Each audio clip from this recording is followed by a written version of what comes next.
कहानी की शुरुआत में हमें कार में एक लड़की को दिखाया जाता है जिसका नाम होता है किम्बरली। अपने कार से रियलिटी शो शुरू करने के लिए वर्जीनिया के जंगलों में जा रही थी। उसी वक्त ये अपने मैनेजर से कॉल पर बात भी कर रही थी जो उसे उस जगह की लोकेशन बता रहा होता है। कुछ ही दूर जाने के बाद उसके सामने दो रास्ते आ जाते हैं जिसे देखकर वो बहुत ही कंफ्यूज्ड हो जाती है। अब वो डिसाइड करती है कि उसे अब किस रास्ते से जाना है। फिर मैनेजर उसे फैक्ट्री वाले रास्ते पर जाने के लिए कहता है और उसी की बात मानकर वो उसी के ही रास्ते जाने लगती है। अब जैसे ही किम्बरली उस रास्ते से जाने लगती है तभी उसके मैनेजर का कॉल कट जाता है क्योंकि उसके मोबाइल में सिग्नल ही नहीं थे। तभी अचानक उसकी गाड़ी से एक आदमी टकरा जाता है। किम्बरली ये देखकर बहुत ज्यादा डर जाती है और गाड़ी से उतरकर उस आदमी को देखने जाती है और वो देखती है कि वो आदमी मरा नहीं होता, उसकी सांसें चल रही थी। लेकिन जैसे ही किम्बरली उसके पास जाती है तभी वो आदमी उसे झपट कर काट लेता है और उसके होंठ को कच्चा चबा जाता है। और किम्बरली दर्द से तड़प रही थी और वो भागने की कोशिश करती है, लेकिन तभी एक और आदमी आकर उसके सामने खड़ा हो जाता है और उसे पकड़ लेता है। और ये आदमी कोई और नहीं बल्कि थ्री फिंगर ही था और वो किम्बरली को सामने खड़ा करके दो हिस्सों में काट देता है। जिसके बाद दोनों उस बॉडी के हिस्से को ले जा रहे थे।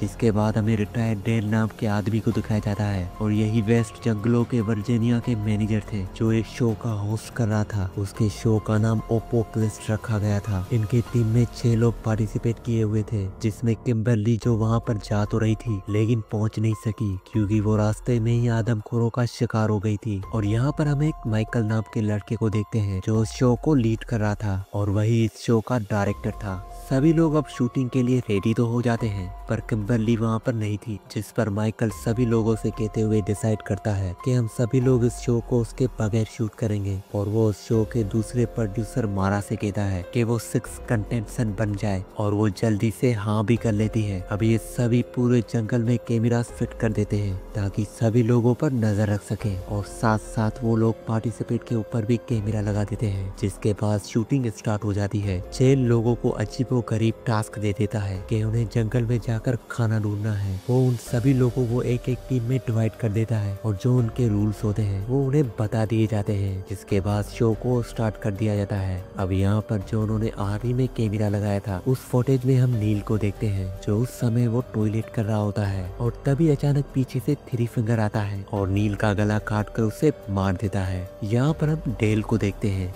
जो जंगल में अपने गेम को सेटअप कर रहा होता है और जब वो अपने गाड़ी पर बैठता है और तब वो देखता है कि उसके गाड़ी में किसी ने तीर मारे हैं और उसके गाड़ी का टायर पंचर कर दिया था और उस पर भी कोई अपने तीर से वार करना शुरू कर देता है। लेकिन किसी तरह वो खुद को बचाता है और भागकर एक पेड़ के पीछे छुप जाता है। लेकिन तभी थ्री फिंगर अपनी कुल्हाड़ी से उस पर वार करता है लेकिन डेल बच जाता है और अपने चाकू को निकालकर उसकी तरफ मारता है जो सीधा जाकर उसके सीने में लगता है। लेकिन थ्री फिंगर को उससे कोई फर्क नहीं पड़ता और तभी अचानक पीछे से एक और आदमी आता है और उसे मारकर बेहोश कर देता है। और यहाँ पर माइकल अपने सीन को शूट कर रहा होता है और ये अपने चैनल के थ्रू दुनिया को सर्वाइवल के अलावा और भी कुछ दिखाना चाहता था। लेकिन जैक इस बात से मना कर देता है। वो कहता है कि मैं ऐसा कुछ भी नहीं करूंगा क्योंकि मेरी फैमिली भी इस शो को देखेगी। ये कहकर वो वहाँ से चला जाता है। लेकिन एलिना ये मौका गंवाना नहीं चाहती थी। वो चाहती थी कि वो उस शो में सबसे ज्यादा नजर आए, इसीलिए वो माइकल को लालच देती है। लीना और मारा को एक टास्क मिलता है और टास्क ये था कि उन्हें रिवर के पास जाकर उनके मिशन को पूरा करना था और वो दोनों तेजी से भागकर उस रिवर के पास जाती है और मारा उस टास्क को पूरा करने के लिए आगे बढ़ जाती है। जिसके बाद वो उस टास्क को पूरा भी कर लेती है। लेकिन तभी वो साथ में माइकल और एलिना को देख लेती है और वो ये देखकर काफी टूट जाती है क्योंकि ये सब कुछ वो माइकल के लिए ही कर रही थी और वो टूटकर रोने लगती है। जिस पर नीना उसे बहुत समझाती है। और हम यहाँ पर देखते हैं एम्बर और जॉन्सी को जंगल में बारबेक्यू दिखता है जिसे देखकर उन्हें लगता है कि यही उनका टास्क है। जिसके बाद दोनों उसे उठाकर वहाँ से लेकर जाते हैं। लेकिन अब यहाँ पर लीना उस जगह को छोड़ना चाहती थी। तभी रास्ते में उसे एक घर नजर आती है और वो कॉल करने के लिए दोनों घर के अंदर जाती है। उस घर में कुछ अजीब लोगों की पिक्चर्स भी नजर आती है जिसमें टोटल 4 लोग थे जिसमें माता पिता और कुछ फैमिली मेंबर्स थे और वो देखने में काफी खतरनाक लग रहे थे। और वो दोनों उस पिक्चर को देखने लगती है कि तभी वहाँ पर कोई चिल्लाते हुए अंदर आ जाता है और वो 2 लोगों को देखकर डर जाती है क्योंकि वो दोनों माँ और बेटी दिखने देखने में काफी अजीब लग रही थी। माँ प्रेग्नेंट थी, इसीलिए उसे डिलीवरी पेन हो रहा था। उसकी बेटी अपनी माँ को एक टेबल पर लेटा देती है और वहीं पर ही एक बच्चे को पैदा करती है। वो बच्चा दिखने में काफी अजीब लग रहा था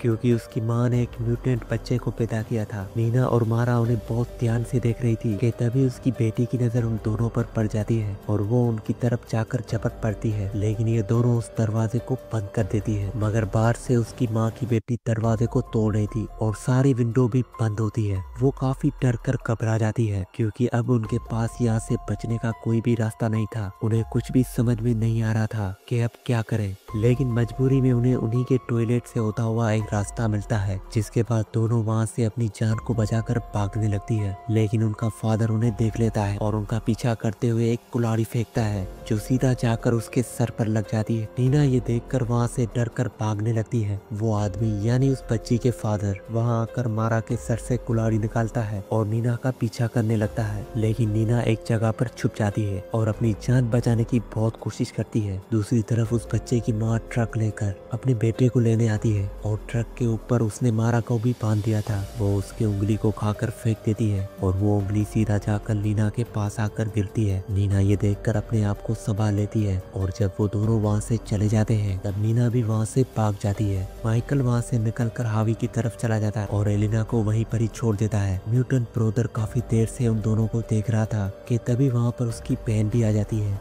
और उसे ऐसा करते हुए देखकर जेलस होती है और उसे मारने लगती है। एलिना वहाँ से भागने की कोशिश करती है कि तभी उसकी बहन चाकू लेके उसके पीछे पड़ जाती है। वो अपने चाकू से काफी ज्यादा जख्मी कर देती है और वो उस पर इतना ज्यादा वार करती है कि वो वहीं पर ही अपना दम तोड़ देती है। अगले सीन में डेल को जब होश आता है तभी वो देखता है कि किसी ने उसे उल्टा लटका दिया है। थ्री फिंगर उसके सामने खड़ा होकर नील को काट कर अपने डिनर की तैयारी कर रहा था। तभी वो आदमी अपने शिकार को लेकर आते हैं और वो मारा की डेड बॉडी को कर वहाँ से चले जाते हैं। अब यहाँ पर थ्री फिंगर डेल को मारने ही वाला था कि तभी डेल उस पर वार करके खुद को आजाद कर लेता है। डेल क्योंकि काफी ताकतवर और बहादुर सोल्जर था, इसीलिए वो थ्री फिंगर से मुकाबला करता है और दोनों आपस में ही लड़ रहे थे। लास्ट में डेल उसकी गन को छीनकर उसी को ही उड़ा देता है। इसके बाद डेल उन सभी म्यूटेंट से लड़ने की तैयारी करता है। यहाँ पर ये चारों लोग मिल को ढूंढ रहे थे, तभी जंगल से उन्हें किसी के चिल्लाने की आवाजें आती है और वो दोनों भाई बहन थे और वो उन सभी को देखकर दोनों उनके पीछे पड़ जाते हैं। नीना इन दोनों को देखकर वहाँ से भागने लगती है। वो तीनों उनका मुकाबला करता है, वो सभी उनसे लड़कर और वहाँ से भाग जाते हैं। यहाँ पर नीना भागते भागते एक गड्ढे में गिर जाती है। वो बाहर निकलने की बहुत कोशिश करती है लेकिन वो ऐसा नहीं कर पाती और वहीं पर ही फंस जाती है। नीना एक सेल्फिश लड़की थी, वो सभी को मुसीबत में छोड़कर भाग जाती थी, लेकिन फिर भी जैक उसे ढूंढने का फैसला करता है। जैक एम्पर और जॉन्सी को कहता है तुम दोनों मिल की तरफ चले जाओ, हम दोनों वहीं पर ही मिलेंगे,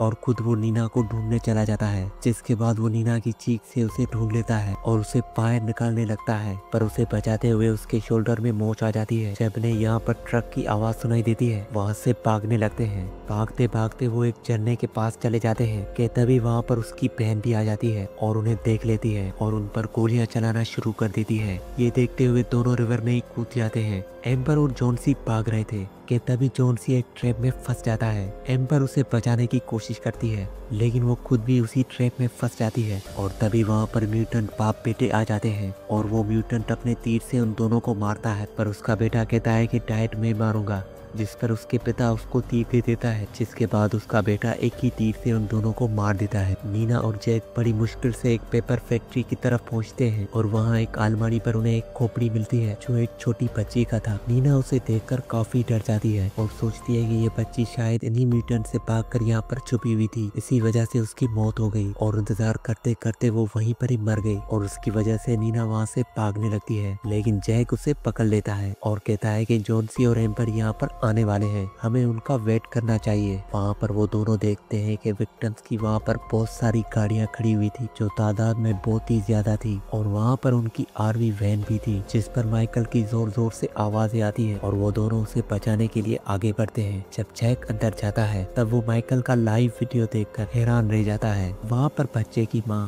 यानी वो म्यूटेंट माइकल को बहुत ही बुरी तरह से मार देती है। यहाँ पे जैक को पता चल जाता है कि ये उनके लिए एक बिछाया हुआ ट्रैप है जो उनमें फंस जाते हैं और ये दोनों उन दोनों को भी पकड़ लेते हैं। नीना जब होश में आती है तब वो देखती है किसी ने उसे डाइनिंग टेबल के साथ बांधा हुआ है और जैक को भी सामने लटकाया गया है। कुछ देर के बाद उस फैमिली के डिनर का टाइम आता है। डिनर करने से पहले वो सभी एक प्रेयर करते हैं। उनका बेटा जबरदस्ती नीना के मुंह में खाना डालने लगता है। यहाँ पर हमें ये पता चलता है कि ये फैक्ट्री इनका असल में घर था। वहाँ पर एक ग्राइंडर में बची हुई बॉडी पार्ट्स को डाल देती है। वहीं पर टेल भी होता है। यहाँ सब दिख रहा होता है। टेल जब बाहर आता है तब उसके मूवमेंट से आवाज पैदा हो जाती है जिससे उन सभी को पता चल जाता है। आवाज सुनते ही वो सभी उन्हें ढूंढना शुरू कर देते हैं। जिसके बाद टेल म्यूटेंट ब्रदर्स सिस्टर को अपने ट्रैप में फंसा लेता है और उन दोनों को अपने डायनामाइट से उड़ा देता है। जिसके बाद टेल नीना के पास पहुंचकर उसे आजाद कर देता है। उसके बाद वो जैक को भी खोल देता है। तभी वहाँ पर म्यूटेंट पति पत्नी आ जाते हैं और अपने बच्चों को टुकड़ों में हुआ देखकर पागल हो जाते हैं। उसका पति टेल के ऊपर कई बार तीर से वार करता है लेकिन टेल काफी मजबूत इंसान था इसीलिए वो खुद को बहुत संभालता है। उसकी पत्नी भी टेल के गर्दन पर चेन फेंकती है जो सीधा जाकर गले को कस लेती है। उसके गर्दन से काफी ज्यादा खून बहने लगता है और उसकी मौत हो जाती है। नीना बड़ी मुश्किल से उस फैक्ट्री से बाहर आ जाती है पर गलती से जैक उस ग्राइंडर वाले रूम में चला जाता है और वो पति पत्नी वहाँ पर आकर उसे ग्राइंडर में फेंकने की कोशिश करते हैं। नीना को जैक के चिल्लाने की आवाज आती है और अब वो उसके हेल्प के लिए चाहती है और वो उसके गर्दन पर बाइट करके उसका मांस निकाल लेती है और जैक मारते हुए उसके पति को ग्राइंडर में फेंकने की कोशिश करता है जिससे उसका एक हाथ कट जाता है कि तभी उसकी पत्नी वहाँ पर आकर उसे बाहर निकाल लेती है कि तभी नीना एक लिवर को खींच लेती है जिससे एक बड़ी पेड़ की लकड़ी उनसे टकराती है और उन दोनों को ग्राइंडर में फेंक देता है जिससे उनके बॉडी के चिथड़े उड़ जाते हैं। जिसके बाद नीना और जैक एक कार में बैठकर वहाँ से जाने लगते हैं। लास्ट सीन में हम देखते हैं कि थ्री फिंगर अभी मरा नहीं होता, वो जिंदा था। वो एक बच्चे को खून पिला रहा होता है और फिर मारा की फिंगर से उसको खून पिलाता है। वो बच्चा काफी अजीब लग रहा था और उसी के साथ इस कहानी का एंड हो जाता है।